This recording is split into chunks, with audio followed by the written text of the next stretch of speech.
A single bullet hole marked the "No Trespassing" sign at the edge of Amara Williams' farm, a warning she refused to heed. For 3 months, escalating threats hadn't broken her. Not the sheriff's intimidation, the mysterious black SUVs circling her property, or even Child Protective Services threatening to take her son, Elijah. The Williams farm had been in her family for generations, and she'd promised her late father never to surrender it. But when masked men set her barn ablaze that night, Amara realized she might lose everything. Then a shadow moved against the flames, dropping the attackers with military precision. Her brother, Caleb, officially killed in action 3 years ago, stood before her with harder eyes than she remembered. "They picked the wrong family," he said simply, pulling Elijah to safety. What began as a land grab was about to expose buried government experiments, corporate corruption, and a truth that would transform their quiet corner of America forever. Before we continue, I'd love to know where you're watching from today. And if you're enjoying these stories, make sure you're subscribed, because tomorrow's special episode is one you definitely don't want to miss. The sun crept over the horizon, casting a golden glow across the farm. Morning dew glistened on rows of vegetables, and chickens clucked their way across the yard. In the distance, 8-year-old Elijah darted between tall corn stalks, his laughter echoing across the property. It was picturesque, peaceful, yet somehow isolated from the world beyond its boundaries. Amara wiped sweat from her brow as she tightened the final bolt on her father's old tractor. The ancient machine had broken down again, but a new one wasn't in the budget. Nothing fancy ever was. "Mama, look," Elijah called, rushing toward her with cupped hands. "I found a praying mantis in the garden." Amara smiled, setting down her wrench to examine his discovery. "That's a good sign, baby. They eat the bugs that would hurt our crops." His eyes lit up with curiosity. Being both mother and teacher since pulling him from school last year had its challenges, but moments like these made it worthwhile. "Can we add it to my science journal?" Elijah asked, carefully transferring the insect to a jar with air holes. "Perfect for today's lesson," Amara nodded. "Go set up your workspace on the porch. I'll be there in 20 minutes to start your lessons," Amara called to Elijah as he scampered off. She returned to the tractor, her father's voice echoing in her mind. "This land is our bloodline, Amara. Never let go of what's truly yours." Those words had become her mantra since inheriting the 20-acre farm after his passing. The crunch of tires on gravel pulled her attention to the driveway. An old pickup truck rumbled toward the house, raising dust in its wake. Amara recognized it instantly. "Miss Williams," Harold Whitmore called as he climbed out, his 70-year-old frame spry despite his age. He handed her a paper bag filled with salvaged tractor parts. "Thought these might help with that stubborn old John Deere." "Mr. Whitmore, you're a godsend. How much do I owe you?" Amara asked. "Nonsense," he waved dismissively. "Your daddy would have done the same for me." Harold leaned against the tractor, his weathered face turning serious. "How are things? Any more visitors?" Amara's expression tightened. "Not since last month." Harold nodded slowly. "I noticed a fancy car down by Robinson's old place yesterday. Black SUV, out-of-state plates, or no plates at all." "Probably nothing," Amara said, though a familiar knot formed in her stomach. "Probably," Harold agreed, but his eyes said otherwise. "Just remember what your daddy always said about this town's unwritten rules. Some folks still think people should know their place." They finished the tractor repairs while Harold shared stories of Amara's father that made her laugh despite her worries. After he left, Amara turned to teach Elijah, though her mind lingered on the mention of the black SUV. Later, while checking the fence lines, she spotted it. A sleek black vehicle idling 100 yards down the road. No plates, just watching.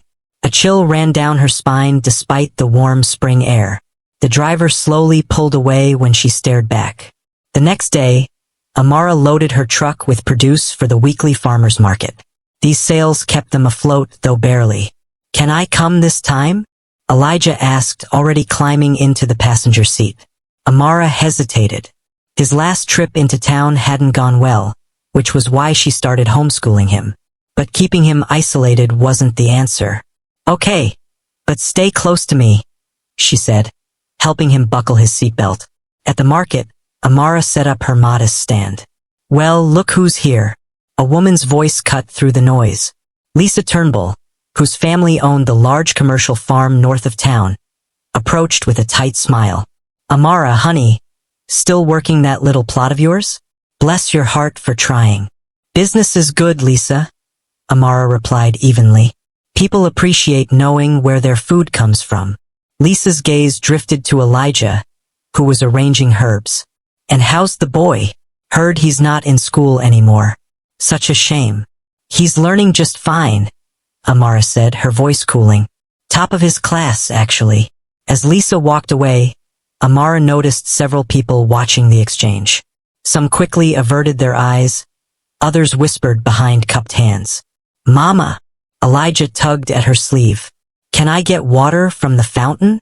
Straight there and back, Amara replied, keeping one eye on her son as she helped customers. Elijah reached the fountain without incident, but as he finished drinking, 3 older boys approached. Though she couldn't hear what was said, their body language was clear. One boy bumped Elijah roughly. Another knocked his cap off. When Elijah bent to pick it up, a 3rd boy scooped up dirt and flung it at him. Amara was already moving. Back off, she shouted, reaching Elijah and pulling him close. The boys scattered, but not before one called back a word that made her blood boil. As she helped Elijah with his inhaler, a heavy shadow fell across them.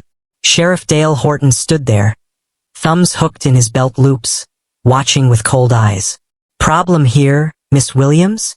Sheriff Dale Horton's voice was deceptively casual. Amara's thoughts shifted back to Elijah. She had told him to set up his workspace on the porch, but her father's voice echoed as she worked. This land is our bloodline, Amara. Never let go of what's truly yours. Those words had become her mantra since inheriting the 20-acre farm after his passing. The crunch of tires on gravel pulled her attention to the driveway.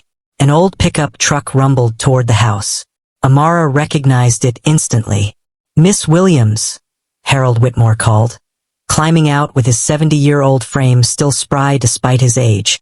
Thought these might help with that stubborn old John Deere, Harold said, handing her a paper bag filled with salvaged parts. Mr. Whitmore, you're a godsend. How much do I owe you? Nonsense. He waved it off. Your daddy would have done the same for me. Leaning against the tractor, his face grew serious. Any more visitors? Amara's expression tightened. Not since last month. Harold nodded slowly. I saw a black SUV down by Robinson's old place yesterday. No plates or out of state. Probably nothing, Amara replied, though her stomach tightened. Probably, Harold agreed, but his eyes said otherwise. Just remember what your daddy always said. Some folks around here think people should know their place. They finished the repairs while Harold shared stories about her father. When he left, Amara turned to teach Elijah, but her mind drifted back to the black SUV. Later, as Amara checked the property's fence lines, she spotted the sleek black car idling about 100 yards down the road. No plates. Watching. A chill ran down her spine despite the warm spring air. When she stared back, the driver slowly pulled away. The next day, Amara loaded the truck with produce for the weekly farmers market. These sales kept them afloat, barely. Can I come this time? Elijah asked, climbing into the passenger seat. Amara hesitated. His last trip into town hadn't gone well, the reason she had started homeschooling him. But keeping him isolated wasn't the answer. Okay, but stay close, she said, helping him buckle in. At the market, Amara set up her stand. Well, look who's here. Lisa Turnbull's voice broke through the noise. Her tight smile was barely visible. Still working that little plot of yours? Bless your heart for trying. Business is good, Lisa, Amara replied evenly. People appreciate knowing where their food comes from. Lisa's gaze drifted to Elijah, arranging herbs. And how's the boy? Heard he's not in school anymore. Such a shame. He's learning just fine, Amara said, voice cool. Top of his class, actually. Lisa's smile didn't reach her eyes. Of course he is. As Lisa walked away, Amara noticed the stares of nearby vendors and customers. Some quickly averted their eyes, others whispered behind cupped hands. "Mama!" Elijah tugged at her sleeve. "Can I get water from the fountain?" "Straight there and back," Amara instructed, keeping one eye on him as she helped customers. He reached the fountain without incident, but as he finished drinking, 3 older boys approached. One bumped Elijah roughly, another knocked off his cap. When Elijah bent to retrieve it, a third scooped up dirt and flung it at him. Amara's heart pounded as she rushed over. "Back off!" she shouted, pulling Elijah close. The boys scattered, but not before one called out a word that made her blood boil. As she helped Elijah with his inhaler, Sheriff Horton's shadow fell across them. His thumbs were hooked in his belt loops, eyes cold. "Just some boys roughhousing," Amara said, meeting his stare. "Seems like trouble follows some folks," he observed, his voice flat. "Might want to keep a closer eye on your boy, or better yet, put him back in school where he belongs." "We're fine, Sheriff," Amara said, her arm protectively around Elijah. "Thank you for your concern." The sheriff's mouth twitched. "Just doing my job. By the way, heard you had some irrigation issues last month." The threat lingered as Sheriff Horton walked away. That evening, Amara sat at the kitchen table, surrounded by bills, property taxes, medical insurance, Elijah's asthma medication. The numbers never added up. 3 offers to buy her land, each for less than half its value, cluttered the corner of the table. The land had been in her family for generations, and she'd promised her late father she'd never give it up. But the developers were closing in. "Are we going to be okay, Mama?" Elijah asked, appearing in the doorway in his pajamas. Amara quickly stacked the bills. "Of course we are." She pulled him onto her lap. "This land is our bloodline, remember? It's everything your grandpa worked for." "But what if we can't keep it?" Elijah asked, his serious expression too mature for his years. "We will," Amara promised, though her words felt hollow. Later, a knock at the door startled her. Harold Whitmore, slightly drunk, stood on her porch. "They're back, Amara," he slurred. "The land scouts, asking about your farm." Harold's warning lingered as Amara locked up for the night, feeling the weight of being watched. The next day, Amara found an envelope in the mailbox. Inside was Caleb's military dog tag, wrapped in a cloth stained with what looked like dried blood. His body had never been recovered. The word on the cloth made her heart stop. "Hold on." That night, Elijah sat by the window. "Mama, are they going to take our farm?" he asked. Amara pulled him close. "No one's taking it. I promise." The next morning, at 6 a.m., there was a loud knock. Sheriff Horton and 2 deputies stood on her porch. "We've received complaints about illegal animal keeping," Reynolds said, flashing a document. "I have all the proper permits," Amara replied. "Not according to our reports," Dawkins added. "Chickens exceeding limits, unlicensed goats. We'll need to take this up at the hearing." "This is ridiculous," Amara shot back. "I can show you my documentation." "Save it for the hearing," Reynolds interrupted. "I'm Tessing Guan, journalist with the Regional Herald," the woman called out. "That was quite a show in there." "Not now," Amara muttered, quickening her pace. "I've been investigating Horton for months," Tessa persisted. "You're not his first target, just his most recent.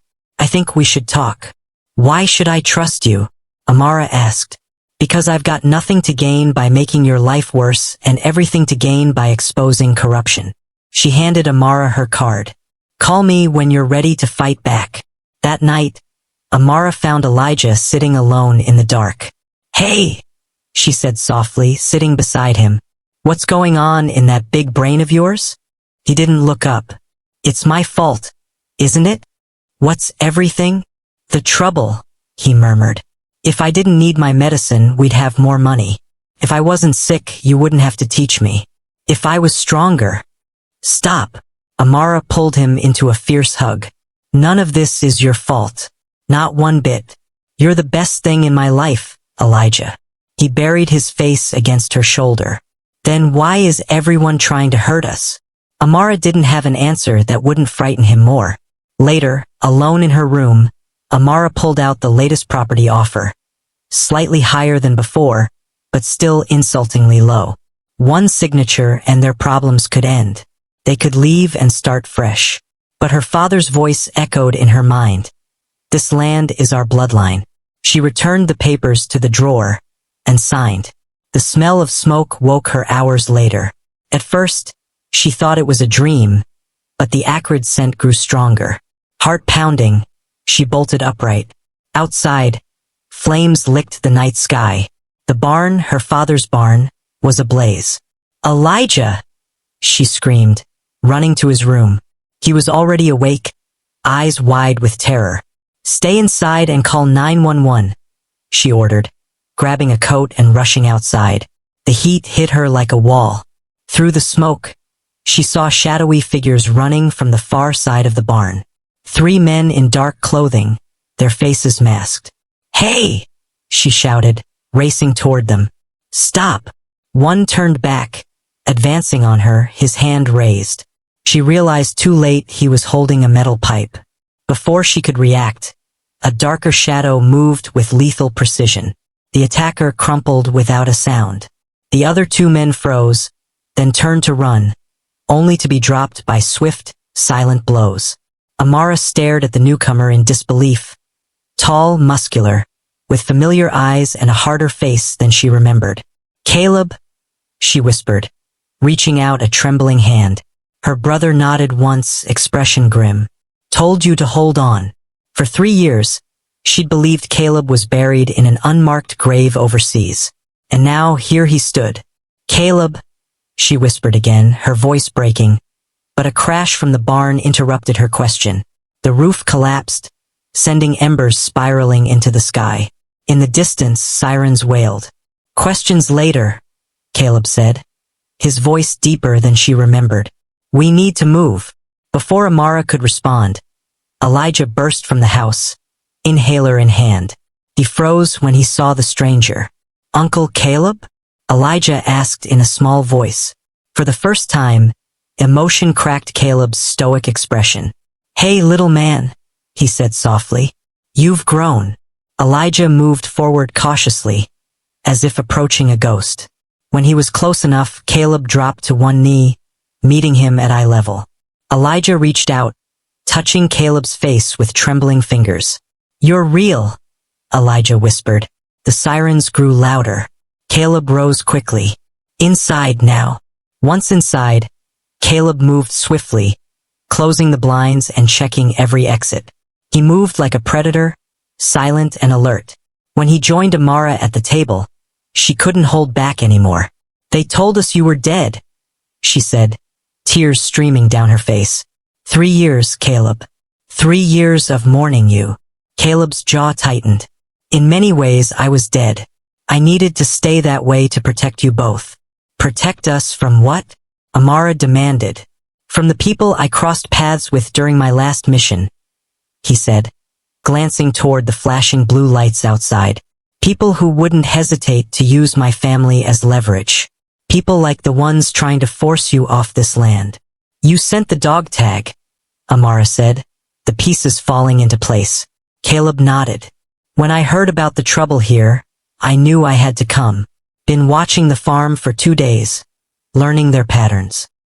"He fought bad guys, special forces," Caleb corrected gently. "And sometimes the bad guys wear uniforms too, little man." The fire department arrived, followed by Sheriff Horton's cruiser. From the window, they watched the firefighters battle the blaze while Horton surveyed the property with calculating eyes. "He's looking for me," Caleb observed.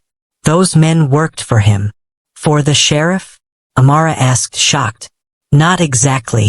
Horton's just a puppet. He works for people with bigger plans." Caleb turned away from the window. "The harassment, the threats, the CPS visit. It's all connected to Vanguard Dominion, the land development company. They've been buying up properties." "They're more than that," Caleb said grimly. "And they won't stop until they get what they want." "My land?" Amara asked. "What's underneath it?" Before Caleb could answer, A knock at the door made them tense. Caleb motioned for them to stay back and drew a knife from a hidden sheath. Ms. Williams, Fire Department. Need to ask you a few questions. Caleb held up a hand. It's a setup, he whispered. Trust me. Instead of opening the door, he led them out through a window. They circled around to the back of the property where Caleb had stashed a nondescript sedan. Get in, he ordered. We'll come back when it's safer. As they drove away, Amara glanced back at the farm, her heritage, her home, illuminated by the dying fire. With Caleb back, she wasn't alone anymore. They checked into a motel nearby, paying cash. Elijah fell asleep almost immediately, emotionally drained. In the dim light of the bathroom, Amara looked at her brother. New scars marred his face and arms. The youthful sparkle in his eyes was gone, replaced by something harder. What happened to you? She asked softly. Caleb's expression darkened. My unit was deployed for what we thought was a standard operation. But we uncovered a black ops program doing illegal things under the guise of military action. When I reported it, my team was killed. All except me. So, you faked your death, Amara whispered. It was the only way to gather evidence safely. If they thought I was dead, they wouldn't be watching for me. I wanted to tell you, but anyone connected to me was in danger. And now they've found you. Because of the land. He ran a hand over his close-cropped hair. Dad always said our farm was special. She shook her head. I don't understand. There's a cave system under the property. Government found it in the 60s. Inside, they found something valuable enough to kill for. What could possibly be in caves that's worth all this? Amara asked, disbelief creeping in. Tomorrow, Caleb promised. For now, get some sleep. We fight back at dawn. At first light, Caleb spread maps and satellite images of the farm across the motel table. First, we secure the property, he said. I'll set up cameras, motion sensors. We need supplies, non-perishables, first aid, equipment they can't trace. This sounds like war preparations, Amara said uneasily. It is, Caleb replied. Vanguard has been forcing families off their land for decades. They hire local authorities, create legal problems, even resort to violence. They're targeting us because of what's under this farm. You still haven't told me what that is, Amara pressed. Caleb hesitated. Evidence of experiments conducted on rural black communities during the Cold War. Our grandfather wasn't crazy when he talked about government men taking soil samples. They were monitoring what they did to us. The revelation hit Amara like a physical blow. Are you saying our family was targeted? Yes, along with dozens of others. Vanguard was the private contractor behind it all. And now they're cleaning up loose ends. Elijah stirred in the adjoining room. Both adults fell silent until he joined them. Time for your first lesson, Caleb said, surprisingly gentle. Today, I'm going to teach you how to know when someone's watching you. Where did you learn all this? Amara asked, watching Caleb work. Afghanistan, Somalia. Places where the enemy blends with civilians and trust gets people killed. His hands never stopped moving. I'm sorry to bring this war to your doorstep, but it was already here. You just didn't know it yet. Their first victory came unexpectedly. Caleb's cameras caught Deputy Reynolds planting a package in Amara's truck while she was at the store with Elijah. Drugs, Caleb said flatly. They're setting you up for possession, probably planning to find it during a traffic stop. Instead of removing the package, Caleb attached a GPS tracker and installed a hidden camera in the truck. 2 days later, when Sheriff Horton pulled Amara over, the camera recorded everything. The planted evidence, the falsified report, and even Horton's call reporting his success. Caleb sent the footage to Tessaguan at the Regional Herald along with records showing similar setups against other property owners refusing to sell to Vanguard. The story broke like a thunderclap across the county. Though Horton denied everything, the footage was damning. It's a start, Caleb said as they watched the news. But Vanguard won't give up so easily. If anything, they'll escalate. And escalate they did. The harassment grew more subtle but pervasive. Deliveries to the farm mysteriously disappeared. Amara's bank account showed unexplained holds. Even Elijah's asthma medication was suddenly out of stock everywhere. Tessa and Guan became unlikely allies, using her journalistic connections to help where they could. First, Caleb was wary. Everyone has an agenda, he warned Amara, even well-meaning reporters. But when Tessa showed up with a trunk full of supplies, including Elijah's medication, Caleb's suspicions softened. My brother was 18 when the police planted drugs in his car, Tessa explained, unloading the supplies. He's still serving time for something he never did. So yes, I have an agenda, the truth. That night, while Amara put Elijah to bed, Caleb and Tessa pored over documents showing the connection between Vanguard, Sheriff Horton, and a shell company that had purchased 7 properties surrounding the Williams farm. They're creating a buffer zone, Caleb realized. Isolating you completely. Tessa nodded grimly. They've done it before in 3 other counties. Same pattern. Target the area, apply pressure, eliminate holdouts, then buy everything at rock-bottom prices. But why this land specifically? Tessa pressed. What makes it worth all this effort? Caleb hesitated. Come with me tomorrow night. I'll show you. Under a full moon, Caleb led Amara and Tessa to a dilapidated well on the edge of the property. Elijah stayed behind with Carmen. Dad always told us never to play near this well, Amara recalled. Your father was protecting you, Caleb replied, removing the concrete cap to reveal a metal ladder descending into darkness. This isn't a well. It's an entrance. With flashlights and rope, they descended nearly 40 feet. At the bottom, instead of water, they found a narrow tunnel reinforced with steel beams. Government markings, faded but still visible, lined the walls. Cold War era, Caleb explained. The government was obsessed with finding underground facilities that could withstand nuclear attacks. The tunnel stretched before them, disappearing into the darkness. As they walked, it widened into chambers filled with rusted barrels, military equipment, and abandoned medical supplies. Filing cabinets stood against the walls, empty except for a few scattered papers. What is this place? Amara whispered. A test site, Caleb said grimly. One of many where they conducted experiments that would never be approved through official channels. The perfect setup, remote, predominantly minority, who wouldn't be believed if they reported strange occurrences. Tessa photographed everything. This is bigger than a land grab. This is a cover-up. Caleb nodded.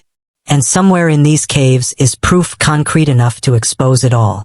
In the final room, Caleb found what he was looking for. A steel lockbox hidden behind a false wall. Inside was a hard drive sealed in protective material. Military storage, Caleb explained. Designed to survive decades underground. How did you know it was here? Amara asked. I didn't. But I knew Vanguard wouldn't be this determined unless there was something they desperately needed to recover or destroy. Caleb packed the drive carefully. Now we just need to access it. As they emerged from the tunnel, the night had grown unnaturally quiet. No insects, no distant traffic, just silence. Caleb's instincts kicked in. Something's wrong, he whispered, drawing a weapon Amara hadn't seen before. They approached the house cautiously. Through the window, Carmen and Elijah were still playing games, unaware of any danger. Take the back trail to Carmen's truck, Caleb instructed. Drive straight to the motel. Don't stop for anything. What about you? Amara demanded. I'll get Elijah and Carmen out. Trust me. As Tessa and Amara slipped away, Caleb circled the house, checking the security feeds. Nothing unusual showed, which itself was suspicious. The woods should have registered some wildlife movement. Then he spotted fresh tire tracks, narrow, likely from ATVs. Someone had scouted the property, avoiding his sensors. Caleb entered through the cellar door and moved silently to the main floor. His sudden appearance startled Carmen and Elijah. Uncle Caleb, Elijah began excitedly, but Caleb held a finger to his lips. We need to leave. Right now. No questions. Carmen nodded, gathering Elijah's jacket and medicine. They were halfway to the door when headlights swept across the front windows. Multiple vehicles pulled into the driveway. Men deployed around the house. Sheriff's department. We have a warrant. Caleb's mind raced. Back door. Stay low. They reached the kitchen when the front door burst open. Deputies poured in, weapons drawn. Caleb pushed Carmen and Elijah into the pantry. Whatever happens, get him to his mother, he whispered, closing the door. He stepped into the open, hands raised. Looking for me? He called. Sheriff Horton entered last, a triumphant smile spreading across his face. Well, the ghost returns, he said, gesturing to his men. Secure him. On what charges? Caleb asked calmly. Trespassing, identity fraud, and I'm sure we'll find evidence connecting you to terrorist watch lists. You've been officially dead for 3 years. Horton's smile widened. Amazing what a man might do when no one knows he exists. Caleb's eyes narrowed. Your sister's made quite a nuisance of herself.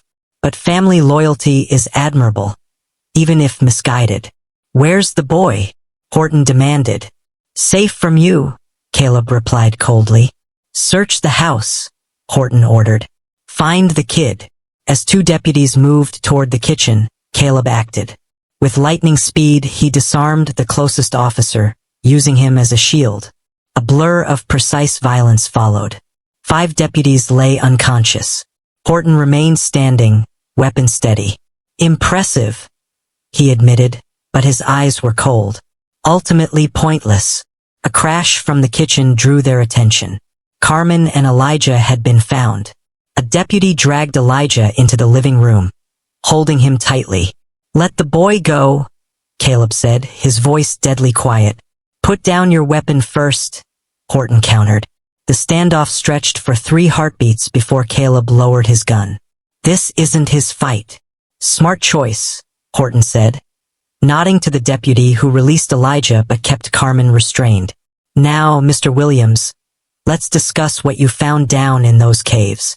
The sun was rising when Amara realized something had gone wrong. She and Tessa had reached the motel safely, but there was no sign of Caleb, Carmen, or Elijah. Calls went unanswered, texts undelivered. We need to go back, Amara insisted. Tessa blocked her path. That's exactly what they'll expect. We need a different approach. Amara's phone buzzed with an incoming text. We have your boy. Hard drive for his safety. Abandoned factory, Route 16, noon. Tessa frowned. It's a trap. Of course it is, Amara agreed. But what choice do we have? While David worked on cracking the hard drive's encryption, Amara and Tessa formed a desperate plan. They needed allies, people Horton and Vanguard wouldn't suspect. Their first stop was Carmen's network of friends, mostly service workers, farmhands, and others who operated in the background of town life. Amara explained to the small group gathered in a back room of the diner. Carmen's been arrested. They have my son. They'll keep taking from all of us unless we stand together. To her surprise, they needed little convincing. Each had their own story of harassment by Sheriff Horton and his deputies.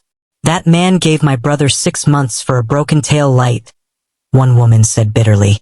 They seized my cousin's property over a permit issue nobody else gets cited for, added another. By noon, they had a small but determined coalition.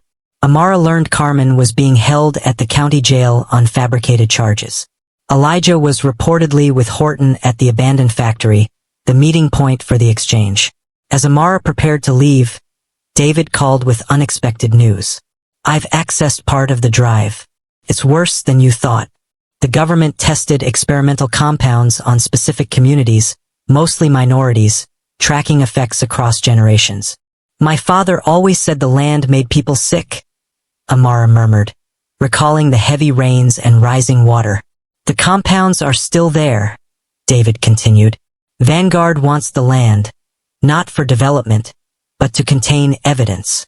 With this new understanding, Amara and Tessa approached the factory. Their coalition members were spread throughout the town, positioned to intervene if needed. Sheriff Horton waited inside, flanked by deputies. Elijah sat nearby, still but unharmed. Mama, Elijah called when she entered, trying to rise before a deputy forced him back down. It's okay, Baby, Amara assured him, though her heart pounded. Everything's going to be okay. Horton stepped forward. The hard drive. Where is it? Safe, Amara replied. And copies have been made. You're bluffing, Horton said, his smile faltering. Am I? Tessa added, checking her watch. In about 2 minutes, someone from the State Attorney General's office will receive an anonymous tip about county property irregularities. Just as Horton opened his mouth to respond, his radio crackled. Sir, we have a situation at the station. Someone's released footage of the Williams arrest. It's all over social media. Horton's face darkened. Who authorized this? Sir, it gets worse, came the reply. There's a call recording between you and someone at Vanguard. This was no bluff. As Amara distracted Horton, their coalition worked. Carmen's young cousin had accessed the station's poorly secured servers. For the first time, Horton was rattled. This changes nothing. Caleb's voice echoed from the shadows. You mean this proof? He stepped forward, battered but focused, holding a small device.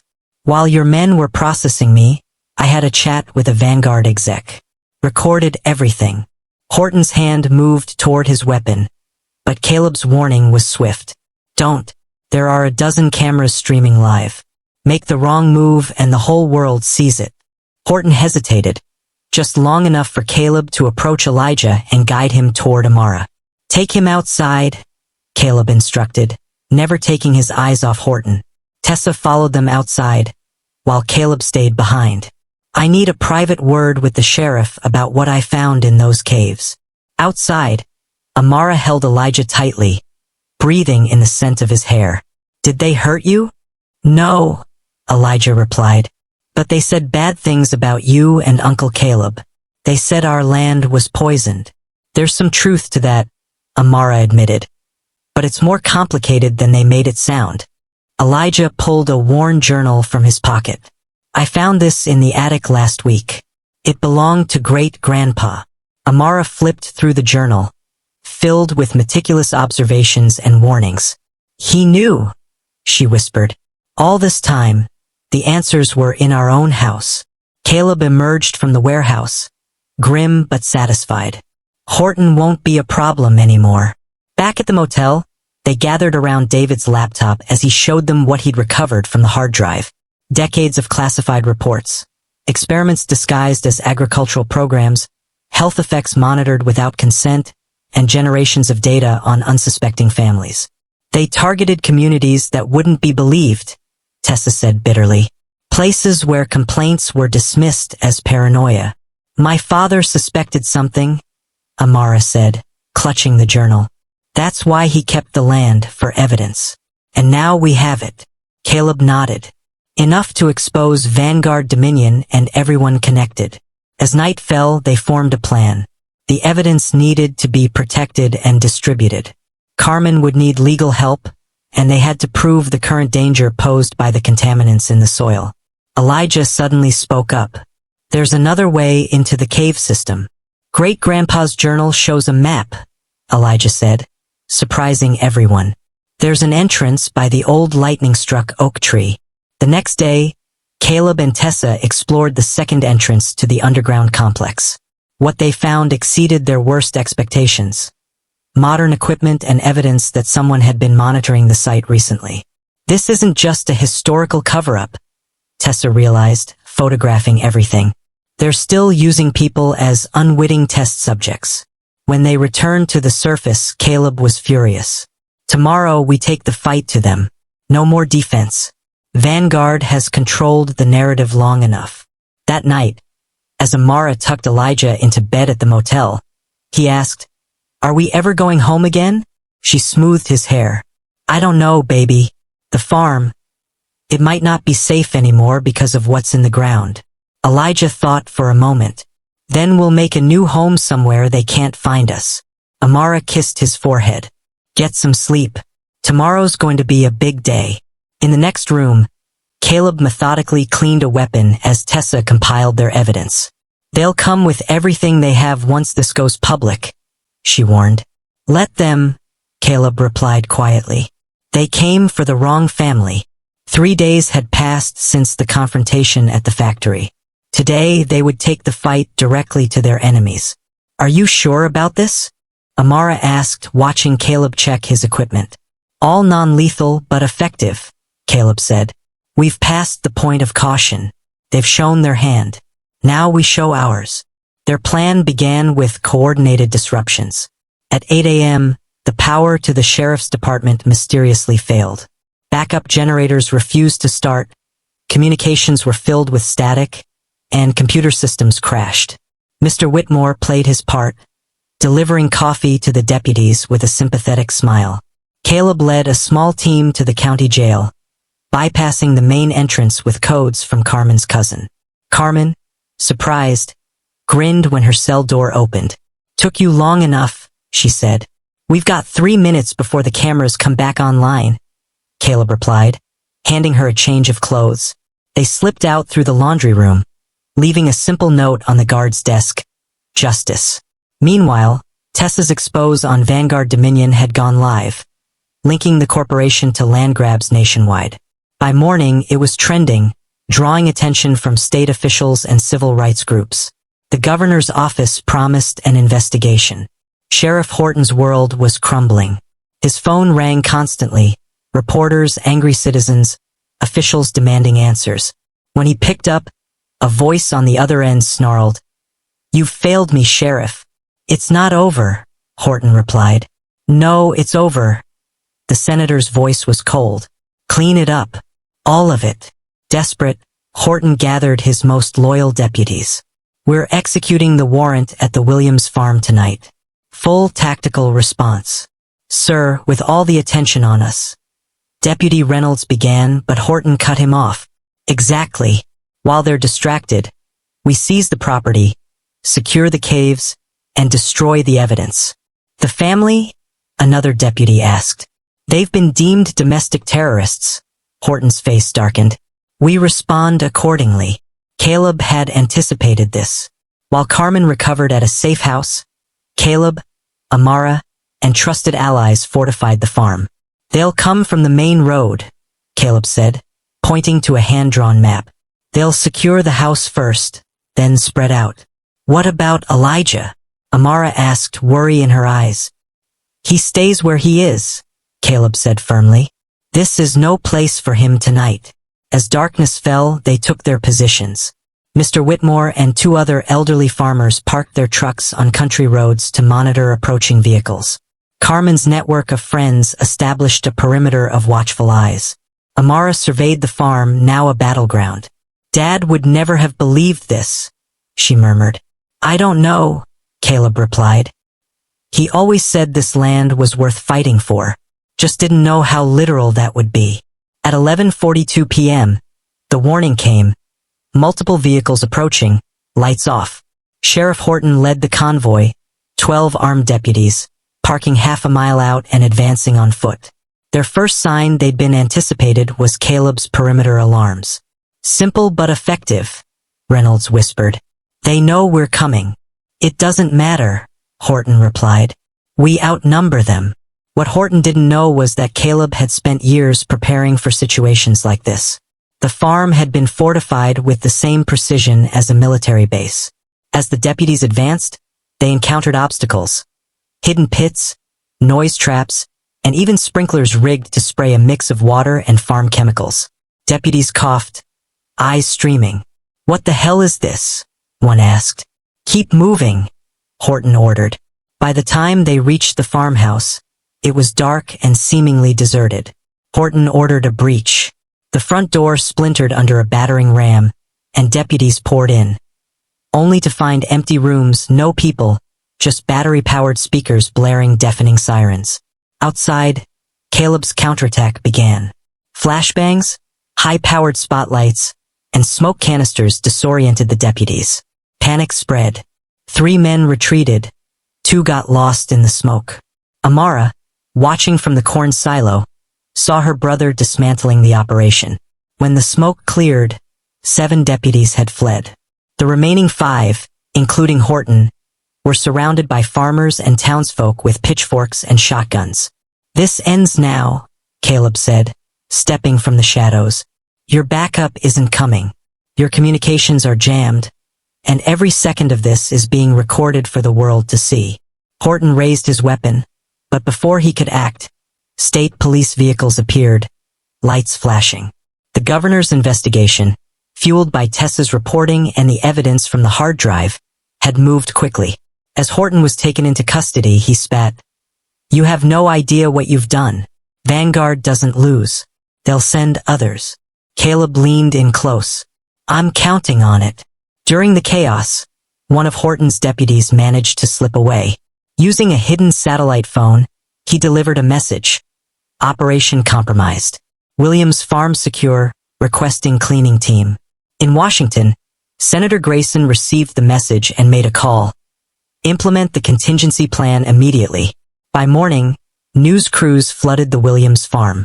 The arrest of Sheriff Horton, Amara's fight for her family's land, and the mysterious government experiments made for compelling TV. Amara stood awkwardly before the cameras, while Caleb stayed out of frame. As the initial frenzy died down, Carmen arrived with Elijah, who ran straight into Amara's arms. "Is it over?" he asked, his small face hopeful. Caleb's hand fell on the boy's shoulder. "Not quite, little man, but we've won the first round." Tessa joined them, her laptop under her arm. "You've gone viral. Lawyers are calling, offering to represent you pro bono against Vanguard." "What happens now?" Carmen asked. "Now," Caleb said firmly, "we prepare for their counterattack. It's coming." 3 days after Horton's arrest, Vanguard's response appeared. Tax records for the Williams farm were reviewed, and claims of underpayment surfaced. Health officials raised concerns about contamination, and state environmental experts arrived to investigate hazardous conditions. "They're using the system against us," Tessa observed as they gathered in an abandoned hunting cabin 10 miles from the farm. Caleb, noticing surveillance drones, had insisted they relocate.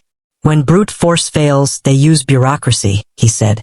The cabin, hidden in dense forest, had once been a meeting place for civil rights organizers in the 1960s. Now it was their safe house. "My daddy called it the resistance bunker," Mr. Whitmore had said. "Some things need to stay off the books."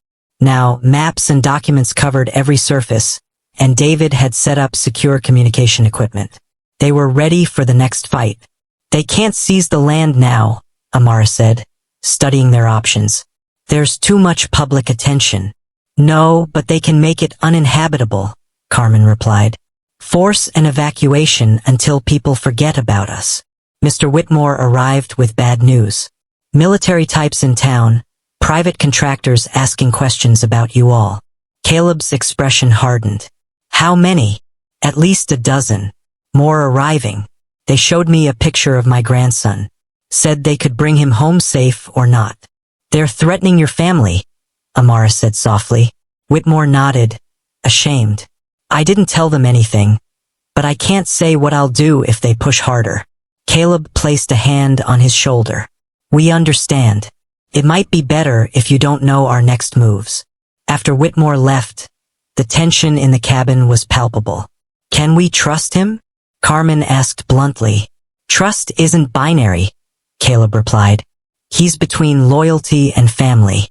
The question isn't whether he'll break, but when." That night, they decided to relocate.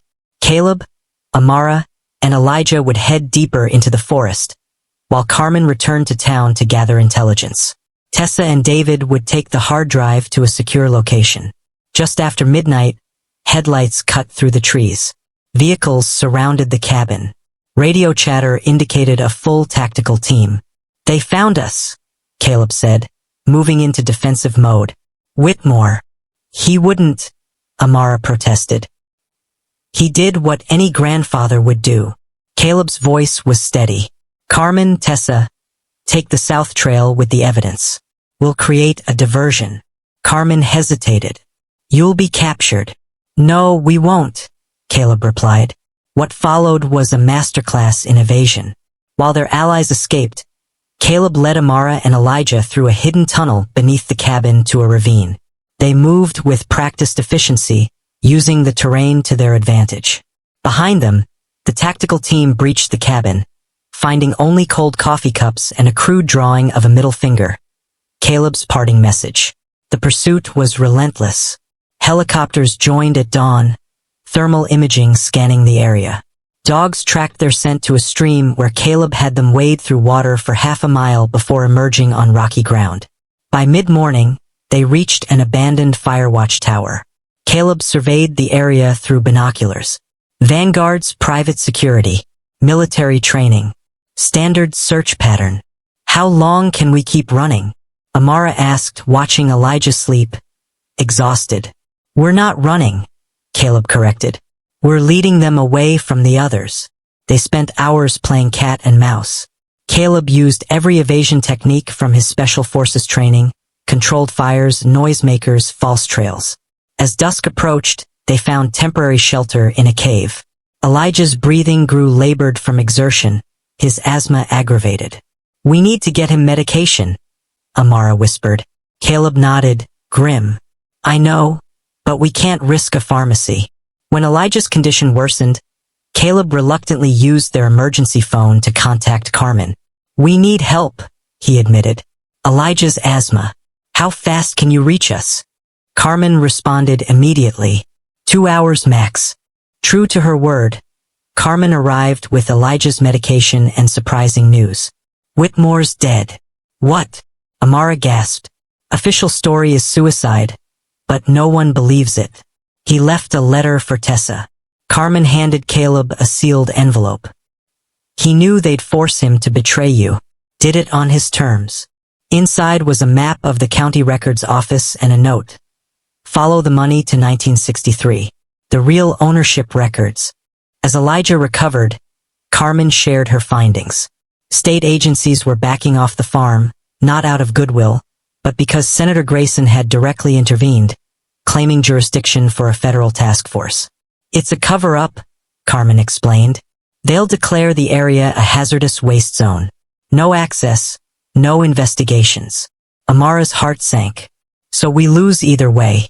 Even if we keep the land, we can't live there. Not necessarily, Caleb said, studying Whitmore's records. If we can prove the government knew about the contamination and covered it up, it becomes the biggest environmental racism case in history. Tessa finished, arriving just in time. Class action lawsuit material. Hundreds of families affected across generations. The planning was interrupted by a distant crack. Someone approaching. Caleb motioned for silence. Company. Multiple hostiles. They've found us. Carmen handed Amara a small canister. Pepper spray. Use it if you have to. They prepared to split up again, but before they could move, a familiar figure appeared at the cave entrance. I believe you have something that belongs to me, Senator Grayson said, flanked by armed men. The hard drive, the journal, all of it.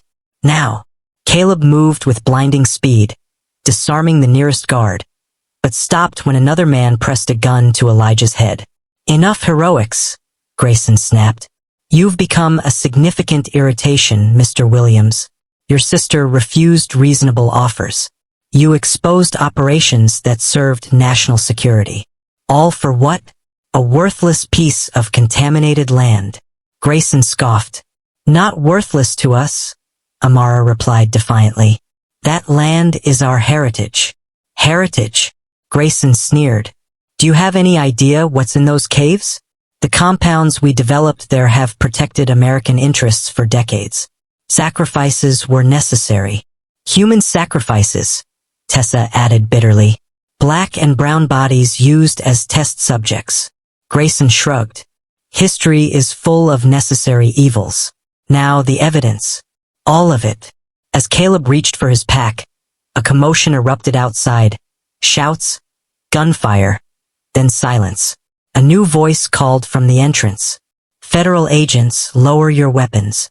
The standoff dissolved as FBI agents swarmed the cave. Grayson was taken into custody, his protests about national security falling on deaf ears. The lead agent approached Amara. Ms. Williams, I'm Agent Daniels. We've been building a case against Vanguard Dominion for months. Your brother's evidence broke it open. My brother. Amara turned to Caleb, confused. I may have sent copies to an old contact at the bureau before I died, Caleb said, his expression unreadable. Insurance policy. Emerging from the cave into moonlight, Amara looked at Caleb with new understanding. The man who had returned was not the same one who left years ago. It was never just about the land, was it? She asked quietly. Caleb stared into the distance. No, it was about justice, making them pay for what they did to our family, to all the families. And now, we rebuild. 2 weeks after the cave confrontation, the Williams family was thrust into a storm. Senator Grayson's arrest sent shockwaves through Washington. Vanguard Dominion's stock plummeted, and 3 executives were in federal custody. But the most important battle remained, the fight for their home. They're still trying to declare the farm uninhabitable, Amara told a crowd at Bethlehem Church. Federal and state agencies have determined the land is too contaminated for habitation. The basement was packed with familiar and new faces. Local farmers, Carmen's allies, and others facing similar struggles. What had started as a family's fight had turned into a movement. They'll use environmental regulations to force us off, Tessa added. They poisoned our land and now want to protect us by taking everything, Carmen said, standing tall. I don't think so. Murmurs of agreement rippled through the crowd. Fear had turned to righteous anger. The town's marginalized citizens were finding their voices. Caleb stepped forward, his voice carrying the weight of years of struggle. This isn't just about one family. It's about generations of injustice. We have evidence, we have truth, and now we have numbers. The question is, are we ready to use them? The response was unanimous. People who had kept their heads down were standing up. A retired paralegal offered to help with paperwork, local mechanics promised vehicles, and farm workers offered their expertise. Then we make our stand, Caleb declared. Not with violence, but with unbreakable resolve. We'll show them exactly how wrong they are. Over the next 3 days, plans were set. While FBI investigations continued, Vanguard's allies in government worked to contain the damage. Their solution: a complete lockdown of the Williams farm under the guise of public safety testing. They'll arrive Monday morning, Tessa informed them. Hazmat teams, government officials, media carefully selected for sympathetic coverage. More like evidence removal, Carmen muttered. Caleb studied satellite maps. We need to be in position Sunday night. Once they establish a perimeter, it'll be too late. By Sunday evening, over 100 community members had gathered at the farm. Tents were set up, cooking fires dotted the fields, and children played while adults formed communication networks. Elijah watched, amazed at how the farm had transformed into the heart of a community. Uncle Caleb, he asked, are all these people here for us? They're here for themselves too, little man, Caleb said. Sometimes people need a rallying point. Right now, that's our farm. Monday morning, the government convoy arrived, led by hazmat vehicles, followed by news vans. They found not a deserted property, but a massive peaceful demonstration. At the center stood Amara, Caleb, and Carmen, flanked by community leaders, both black and white. The official in charge, from the Environmental Protection Agency, approached the human chain. This area has been designated for emergency environmental assessment. You're obstructing a federal operation. Amara stepped forward. This farm has been in my family for generations. If there are environmental concerns, we have the right to independent testing. The contamination has already been confirmed, the official replied. By the same government that caused it, Tessa chimed in, press credentials visible. Seems like a conflict of interest. As cameras rolled, the confrontation escalated. Officials threatened arrests, but the community held firm. The quiet takeover the government had planned turned into a media spectacle they couldn't control. The standoff almost turned violent until 3 black SUVs arrived. A team of attorneys emerged, representing the NAACP Legal Defense Fund, Environmental Justice Alliance, and the Civil Liberties Union. My clients are exercising their constitutional rights, the lead attorney declared. We've filed an emergency injunction against any federal action pending independent environmental assessment. The officials retreated, rattled by the legal intervention. After tense negotiations, a compromise was reached. Independent experts would test the land alongside government officials, and no action would be taken until both sides verified the results. The Williams family would retain access to their property throughout the process. As the crowd celebrated, Caleb remained vigilant. "This isn't over," he whispered to Amara. "They've just changed tactics." That night, as most supporters left, Caleb's security system detected movement near the cave entrance. Silent, tactical figures were positioning around the property. A raid was imminent. Amara's face hardened. "They'll be ready." Through their network, word spread quickly. Within the hour, supporters returned, this time prepared for a night watch. Headlights illuminated the property as trucks and cars formed a protective circle, spotlights eliminating hiding places. Inside the house, Caleb briefed the core defenders. "They want access to the caves. We hold them off until morning, when the media and lawyers return." Carmen had transformed the kitchen into a command center, coordinating lookouts with walkie-talkies. Tessa was live-streaming the entire situation, ensuring any aggression was broadcast instantly.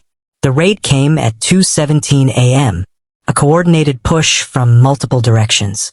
Black-clad figures emerged from the darkness, expecting to find sleeping protesters.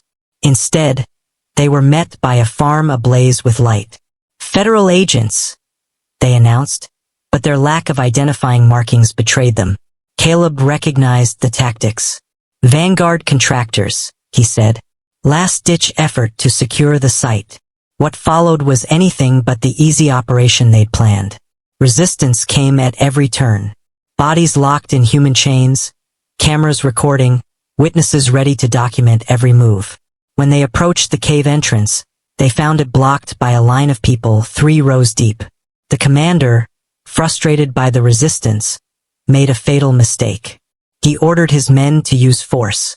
The moment the first protester was shoved, dozens of phones captured the assault. Tessa's live stream exploded, viewership spiking into the thousands. Social media erupted. By dawn, the raid had backfired spectacularly. News helicopters circled. When official FBI vehicles arrived, reports of unmarked federal agents flooded in. The Vanguard contractors were trapped in an untenable position. The farm had held. The caves remained secure, and the truth could no longer be buried. As the sun rose, Amara found Caleb sitting alone on their father's old porch swing. "You did it," she said, sitting beside him. "You saved our land." Caleb shook his head. "No, we all did. Everyone who stood with us." For the first time, Amara saw him smile, a genuine smile that reached his eyes. "Dad would be proud," she whispered. "Of you." Caleb nodded. "You held on when most would have broken. You kept his legacy alive." Elijah appeared then, holding a handful of wildflowers. "For the land," he said, scattering them on the porch steps like an offering. "Great-grandpa's journal said we should always thank the earth." By autumn, the final investigations concluded. The Williams farm was at the center of the largest environmental justice lawsuit in the country. Thousands of families had joined the class action against Vanguard Dominion and the federal government. The independent testing confirmed what they had suspected. Decades of military experiments had poisoned the soil and groundwater. But there was an unexpected discovery. Nature was healing itself. In untouched areas, microorganisms had evolved to break down the contaminants. The land was slowly recovering. On a crisp October morning, Amara stood in the center of what had once been their cornfield.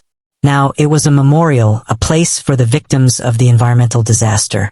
Wooden crosses and stone markers stood in remembrance. Behind her, families gathered for the dedication ceremony. People whose loved ones had died from mysterious illnesses. Communities whose complaints had been ignored. An elderly woman clasped Amara's hand. "My grandfather always said something was wrong with the water," she said, tears in her eyes. "They called him crazy. Now we know." Caleb stood at the edge of the gathering, watching, uncomfortable but determined to witness the moment. Agent Daniels approached him. "The bureau's cleared your record," she said, extending her hand. Your death's been administratively corrected. You're a free man, Mr. Williams. And we could use someone like you on our task force investigating other Vanguard sites. If you're interested. Caleb watched Elijah help an elderly man to his seat. I might be, he said finally. But my family comes first now. The ceremony was simple yet powerful. Leaders spoke of loss and resilience. Church choirs sang songs of hope. When Amara took the podium, she spoke with quiet dignity. This land has carried many burdens, she began. The weight of labor from those who worked it, the weight of dreams from those who cherished it, and the weight of secrets from those who abused it. Her voice grew stronger with each word. Today we lift that last weight. We bring secrets into the light. We honor those harmed, and begin the work of true healing. The settlement negotiations stretched over months, but the outcome was clear. The evidence was damning. Public outrage was overwhelming. Vanguard Dominion would dissolve, its assets funding cleanup efforts and compensation for victims. Government agencies would be restructured with new oversight to prevent further abuses. For the Williams family, victory came with both vindication and responsibility. Their farm couldn't return to what it was, not with the knowledge they now carried. We need to reimagine this place, Amara told Elijah as they planted seedlings in a test garden. Varieties engineered to detoxify the soil. This can't just be our home anymore. It needs to be something more. That vision took shape gradually. They retained ownership of the land, but with a new purpose. Contaminated areas were left to regenerate naturally, while clean sections became community gardens. The farmhouse transformed into an educational center, documenting both the history of abuse and the journey toward healing. Carmen found her role in the transformation. When a special election was called to replace disgraced officials, she shocked everyone by running for mayor. Someone who knows the truth needs to lead, she declared at her campaign launch on the farm. Someone who remembers and won't let it happen again. Her victory speech, delivered on a snowy December evening, acknowledged the road ahead. This town has wounds that won't heal overnight. But we start now, with truth as our foundation. Tessa's journalism career skyrocketed after her coverage of the scandal. Major outlets vied for her work, but to everyone's surprise, she turned them down. Instead, she founded an independent news cooperative, rooted in the county. When something like this happens again, people need a trusted source, journalists accountable to the community, not corporate media. Her first major project was a documentary series tracking the transformation of the Williams farm from toxic legacy to healing ground. For Caleb, adjusting to civilian life was slow. The hypervigilance that had kept him alive for years didn't fade easily. But working alongside Elijah, teaching him practical skills and learning gentleness in return, gradually softened him. When the military offered him reinstatement with honors, Caleb declined. My war is over, he said. I'm needed here. Instead, he channeled his tactical expertise into creating security protocols for other communities fighting environmental injustice. His network of veterans formed a protection team, teaching local residents how to peacefully document abuses and defend their rights. Elijah thrived amid the changes. Free from isolation, he blossomed at the community school Carmen had established. His asthma improved as the farm's air quality recovered. The quiet, fearful boy became a confident young person with an uncanny ability to explain environmental issues to visitors. His project to document the farm's story through art began small, sketches and paintings displayed in the farmhouse. But when visitors began requesting copies, Amara helped him compile them into a book chronicling their family's journey from persecution to triumph. Why did you draw this part? Amara asked one evening, pointing to an illustration of the burning barn. Because we have to remember the bad parts, too, he replied, wisdom beyond his years. That's how we make sure they don't happen again. By spring, new life had returned to the Williams farm. The memorial stood as a solemn reminder of the past, but wildflowers began to push through the soil. Community gardens buzzed with activity as families planted together. The barn, rebuilt through community effort, housed educational exhibits and meeting spaces. On the anniversary of Caleb's return, The family gathered on the porch to watch the sunset. Carmen joined them, taking a rare evening away from her mayoral duties. Tessa arrived with freshly printed copies of Elijah's book. Even Agent Daniels stopped by, bringing news that 3 more Vanguard testing sites had been identified and would be investigated. As twilight settled over the fields, Amara surveyed what they had built from the ashes of what almost was lost. The land remained in their family, but its purpose had expanded. No longer an isolated homestead, but the heart of a community finding its voice. "This land was always ours," Amara said softly, watching Elijah explain his latest artwork to visitors. "Now the whole world knows it." Caleb nodded, his expression peaceful in a way it hadn't been since his return. "And more importantly, so do we. And more importantly, so do we. What price would you pay to protect your legacy? What truths would you unearth to save your family?" If this story of resilience against corruption moved you, please like and subscribe for more powerful narratives that challenge us to question what we'd sacrifice for justice.